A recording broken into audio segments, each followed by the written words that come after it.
Your intentions become God's reflection.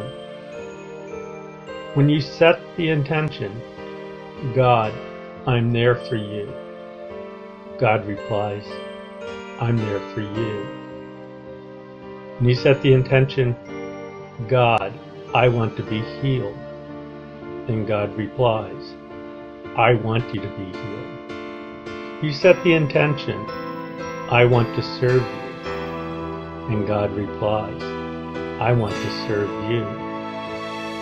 You set the intention, I want to spread your word, and God replies, I want to spread your word. You set the intention, I want your love, and God replies, I want you to have my love. You set the intention, I want to be an instrument of God, and God replies, you can be an instrument of God. So you set the intention, I want to heal the world, and God replies, you can heal the world.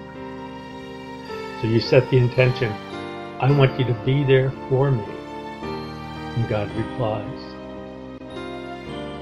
I will always be there for you. You set the intention, I want to be at peace, and God replies, you can be at peace. And then you set the intention, I want your love, and God replies, you have my love, and it is so.